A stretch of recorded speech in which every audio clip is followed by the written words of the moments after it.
سب سے بڑا عمل تو روزے کا ہے۔ رسول اللہ صلی اللہ علیہ وسلم نے ارشاد فرمایا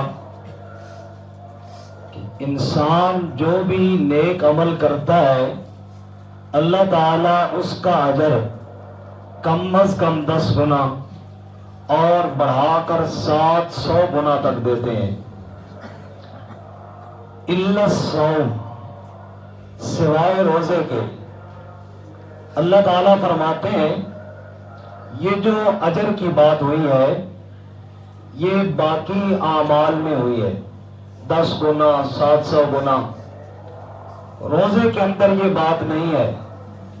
فَإِنَّهُ لِي وَأَنَا أَجْزِي بِهِ، اس لیے کہ روزہ صرف اور خالص میرے لیے ہے اور اللہ تعالیٰ فرماتے ہیں میں خود ہی اس کا بدلہ دوں گا۔ سبحان اللہ۔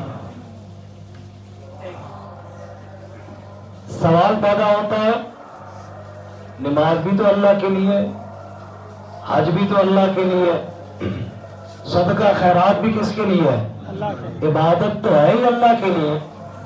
تو اللہ تعالیٰ اس حدیث میں یہ کیا فرما رہے ہیں کہ روزہ صرف میرے لیے ہے اور میں اس کا بدلہ دوں گا۔ یہ روزے کو خاص کیوں کیا گیا ہے؟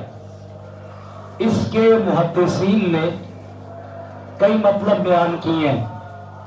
ان میں سے ایک مطلب یہ ہے کہ باقی جتنے اعمال بھی ہیں ان میں کہیں نہ کہیں دکھلاوا آ جاتا ہے، دکھلاوے کا شبہ پیدا ہو جاتا ہے۔ نمازی نماز پڑھ رہا ہے، ٹھیک ہے نیت اللہ کے لیے ہے، لیکن خیال تو آتا ہے نا کہ یار لوگ دیکھ رہے ہیں، حاجی حج کر رہا ہے اللہ کے لیے، خیال آ جاتا ہے لوگوں کو دکھانے کا۔ قربانی اللہ کے لیے کر رہا ہے لیکن خیال آ جاتا ہے لوگوں کو دکھانے کا۔ روزہ ایک ایسا عمل ہے جس میں لوگوں کو دکھانا ممکن ہی نہیں ہے۔ اب ہم یہاں پہ کتنے لوگ بیٹھے ہیں جی؟ سحری کے وقت سے لے کر اب تک ہم تھوڑے ہی اکٹھے رہے ہیں، سارے ایک دوسرے کے ساتھ جڑ کر رہے ہو کہ ایک لمحہ بھی کہیں آگے پیچھے نہ ہوئی ہو کہ ہمیں پتا چلے کہ جناب یہ بالکل 100% روزے میں ہے۔ تو اس لیے روزے کے اندر دکھلاوا ممکن ہی نہیں ہے۔ جب روزے کے اندر دکھلاوا ممکن ہی نہیں ہے تو اللہ فرماتا ہے یہ وہ عمل ہے جو صرف میرے لیے کیا جاتا ہے، اس کے علاوہ یہاں پہ دکھلاوا ممکن ہی نہیں ہے۔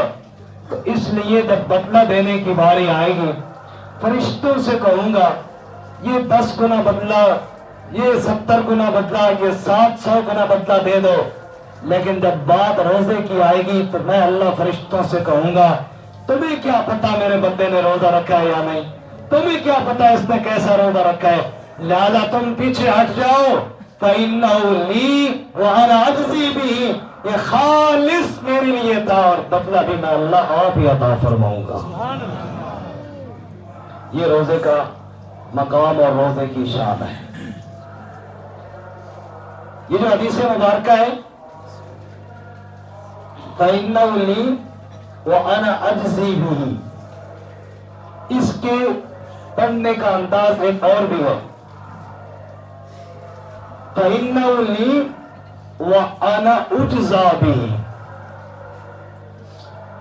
أَجْزِي بِهِ کا معنی میں بدلہ دوں گا اور اجزا کا معنی میں خود اس کا بدلہ بن جاؤں گا۔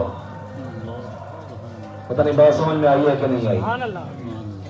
اللہ تعالیٰ فرماتے ہیں نمازوں کے بدلے میں جنت لو، حج کے بدلے میں جنت لو، زکوٰۃ صدقات کے بدلے میں نعمتیں لو۔ بات جب روزے کی آئی نا تو رب نے کہا جنت کی بات نہیں ہے، روزے کے بدلے میں رب لے لو۔ سبحان اللہ۔ بڑی مشہور مثال ہے، ایک بادشاہ نے کہا تھا اس محفل میں اس دربار میں جتنے لوگ بھی ہیں جو خزانہ جس کے ہاتھ آئے اٹھا لے۔ ہر ایک نے قیمتی قیمتی چیزیں اٹھائیں سوائے ایک غلام کے۔ بادشاہ کے کندھے پہ ہاتھ رکھ کے کھڑا رہا۔ بادشاہ نے کہا سارے لوگ خزانے لوٹ گئے، تو نہیں گیا؟ اور نے کہا میں نے خزانے کے اوپر ہاتھ رکھا ہوا ہے، میں نے بادشاہ کو لے لیا ہے، جب بادشاہ میرا ہو گیا تو خزانے سارے میرے ہو گئے ہیں۔ رب فرماتا ہے جس نے میری رضا کے لیے روزہ رکھ لیا جنت تو اس کی ہو ہی گئی ہے، رب اس کا ہو جائے گا۔ سبحان اللہ، سبحان اللہ۔ یہ اتنا اونچا عمل ہے۔